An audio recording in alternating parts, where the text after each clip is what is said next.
안녕하십니까. 2020년 9월 28일 최명무 팩트 시작하겠습니다. KSOI라고요. 한국 여론조사 연구소 뭐 이런 데가 있는데 여론조사 기관입니다. 거기서 추석을 앞두고 조사한 결과 이걸 간단히 말씀을 드리고 이에 대한 평가를 얘기하겠습니다. 우선 뭐냐면 문재인 정부가 가장 잘한 분야를 꼽아라. 그 다음에 문재인 정부가 가장 잘못한 분야를 꼽아라. 뭐 이런 설문조사를 했고, 물론 일반적인 얘기도 했습니다. 근데 거기에서 이제 제 눈에 띄는 거는 잘한 분야와 잘못한 분야를 제 생각은 이런데 국민들은 과연 어떤 것을 꼽았을까? 뭐 이런 부분인데, 물론 이런 여론조사의 특징이요. 최근에 현안이 되고 있는 부분, 뭐 그런 거와 관련해서 답변이 높게 나오는 경향이 있기는 합니다. 그런 걸 다 감안한다고 할지라도 이 조사는요 9월 25일, 26일 이틀 동안 있었고요.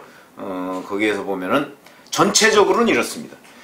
문재인 대통령에 대한 긍정이 50.1, 부정이 48.1, 그래서 2%포인트 차이가 나는 것으로 돼 있는데, 이거는 뭐 리얼미터 조사하고는 좀 다르죠. 리얼미터 조사는 부정평가가 높았는데 뭐 이런 정도의 흐름 변화는 있을 수 있다. 그러나 전체적인 추세 뭐 이런 것들은 긍정이 줄어들고 부정이 올라가는 추세다. 뭐 이거는 리얼미터와 한국갤럽 이런 데에서 대략 나타나고 있습니다. 뭐 일주일 간격으로 뭐 좀 약간 오르락내리락 하긴 하지만, 그래서 문 대통령의 3년여의 성과에 대해서 긍정적이다 얘기하는 그런 세대별로는 40대 58.4 이게 가장 높고요. 그 다음에 뭐 지역적으로 당연히 뭐 호남 76%, 그 다음에 가정주부층에서 또 긍정적인 평가가 높았는데 56.2%, 이렇게 돼서 요런 계층들이 주도를 했다 이렇게 얘기를 할 수가 있겠고, 부정적 평가를 주도한 계층은 20대입니다. 20대 60대가 아니고 20대입니다. 이게 과거와 달라진 점이다. 요거는 잠깐 이후에 말씀드리겠습니다. 55.0%, 그 다음에 TK 이것도 뭐 당연한 거예요. 71.4% 이렇게 돼 있는데, 자 제가 왜 부정평가가 60대가 가장 높지 않고 20대가 가장 높을까? 그건 뭐 최근에 뭐 인천국제공항 사태나 뭐 이런 데에서의 불공정 이슈, 그 다음에 추미애 법무부 장관 아들의 휴가 미복귀 효과와 관련한 불공정한 특혜 문제, 뭐 이런 것들이 이제 영향을 미쳤다고 보는데, 이거보다 저는 더 관심을 끄는 분야가 왜 60대 이하가 전통적으로 문재인 정부에 대해서 부정적이었는데, 세상을 알만한 사람들 아니겠습니까? 아니면 세상에 대한 경험, 경륜이 풍부한 사람들인데 그 세대, 그 연령층에서 부정평가 왜 20대보다 줄어들었을까? 여기에 주목해야 된다. 이게 바로 저는 복지 확대의 부분이라고 봅니다. 그 중에서도 특히 재난지원금 문제라고 봅니다. 재난지원금 문제에 대해서 또는 노인 일자리 이런 부분에서 60대 이상으로부터 문재인 대통령이 긍정적 평가를 상당히 받고 있기 때문에 바로 그런 점이 이런 여론조사 결과를 낳고 있다.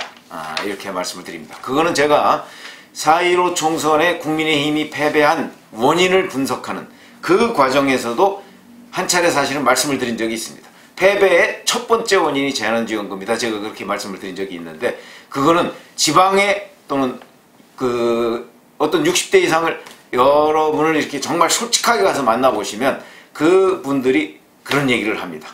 그때 이제 야당이 자유한국당이었죠. 자유한국당 찍는다고 돈 나오느냐 이런 얘기를 하시는 분들이 꽤 많았습니다. 그것이 바로 60대 이상으로부터 민주당이 과거와 달리 상당한 정도의 표를 모으게 된 하나의 원인이었다. 저는 그렇게 생각을 하고 있기 때문에 지금 이 결과에서 눈에 띄는 부분이다. 부정평가를 가장 많이 하고 있는 연령층은 60대 이상이 아니고 20대다. 이게 굉장히 중요한 대목이다. 이 말씀을 드립니다. 자, 그 다음에 제가 원래 하고자 했던 그럼 가장 잘한 분은 성과라고 하는 부분이 뭐냐 얘기했을 때 첫 번째가 코로나 위기 관리입니다. 45.8%가 코로나 위기 관리를 첫 번째로 꼽았습니다. 사실은 마스크 대란, 최근에 백신 대란, 그 다음에 올 여름에 코로나 재확산, 뭐 이래서 코로나 위기관리 문제와 관련해서 여러 가지의 많은 문제를 일으켰음에도 불구하고 국민들의 절반 가까이가 아직도 그게 굉장히 잘 됐다, 뭐 K방역 어쩌고저쩌고 하는 이런 부분에 대해서 높은 점수를 주고 있다는 것이죠. 이 현실입니다. 현실. 그렇기 때문에 여하튼 그게 홍보의 결과이든 어떤 것이든 하여튼 국민들이 코로나 위기 관리에, 그러니까 코로나 위기, 코로나19라는 것이 없었다면 과연 문재인 정부의 지지율이 어떻게 유지가 되고 있었을까 하는 의문을 품게 할 정도로 이 부분을 국민 절반 가까이가 성과로 꼽았다, 이런 얘기고요. 두 번째가 복지 확대입니다. 아까 제가 잠깐 말씀드렸죠. 재난지원금 문제, 노인 일자리 문제, 요새도요 그 일부 지역에 가면 그 뭐 좀 연세 드신 분들이 뭐 휴지 줍고 뭐 그다음에 뭐 가서 뭐 풀 뽑기 하고 뭐 이런 거 있습니다. 그렇게 하는 노인 일자리, 이게 60대 이상에서 문재인 대통령에 대한 부정적 평가를 낮추는데 굉장한 역할을 했다. 이거는 저희가 실증적으로 확인할 수가 있습니다. 그래서 실제 복지 확대 부분에 대해서 성과다 이렇게 얘기하시는 분들이 12.3%가 됩니다. 그 다음에 이제 나머지는 여기서 뚝 떨어집니다. 검찰개혁 4.7, 남북관계 4.6, 적폐청산 3.7, 그 다음에 일자리 증가했다고 답변하는 사람도 있습니다. 이것도 저는 아마도 60대 이상일 것이다. 이 사람들이 3.1%인데 가만히 생각해보면 일자리가 증가했는가 감소했는가는 건 통계로 다 나옵니다. 감소죠. 계속 감소인데도 불구하고 아니다, 증가했다 그러면서 성과로 꼽는 사람이 100명 중에 3명이다. 왜 그럴까? 60대 이상일 것이다. 저는 이렇게 생각합니다. 그 다음에 정치개혁 1.3, 언론개혁 1.3 뭐 이런 것들은 별 의미가 없는 것이고요. 자, 그러면 잘못한 분야는 무엇이냐 이렇게 얘기를 하니까 첫 번째가 부동산 분야를 꼽았습니다. 이건 34.3%. 그러니까 3분의 1 정도가 부동산이 가장 잘못한 분야다라고 얘기를 했습니다. 부동산이야말로 의식주 중에 한 부분이죠. 그 다음에 경제, 이건 너무 좀 포괄적으로 물어본 것이 아닌가 싶은데 경제가 14.5%입니다. 그러니까 이 경제 문제는 복지를 확대했음에도 불구하고 복지 확대의 가장 수혜를 입은 계층을 제외한 나머지 계층은 야, 이 경제정책이 뭔가 잘못됐다 이런 생각을 많이 하고 있는 것이다. 그런 것이고요. 그 다음에 세 번째가 남북관계 11.7, 인사 9.7, 국민소통 6.2, 정치분야 6.0, 복지확대 2.0 이렇게 되어 있는데, 자, 그러면 이런 걸 봐가면서 제가 이제 느끼는 문제가 첫 번째, 우리가 먹고 사는 문제라고 얘기하는 것들이 있습니다. 이 분야별 그 지지도 조사에서 먹고 사는 문제는 대략 부동산 문제나 일자리나 뭐 경제 이런 것들이 먹고 사는 문제하고 관련이 되어 있는 분야입니다. 그런데 거기에서 뭐 복지 확대는 12.3이라고는 하지만 그러나 부동산, 경제 이런 분야에서 잘못한 분야로 아주 상위에 랭크되어 있습니다. 그 얘기는 바로 먹고 사는 문제에 관한 해결 능력이 부족하다. 국민들의 다수가 문재인 정부는 먹고 사는 문제에 대한 해결 능력이 부족하다는, 그러니까 능력이 없다는 그런 생각을 하고 있다 하는 것을 이 전체적인 조사에서 우리가 처음으로 느낄 수 있다 하는 부분이고요. 그 다음에 두 번째, 소득 확대의 부분이 있습니다. 소득 확대는 복지 확대하고는 좀 다릅니다.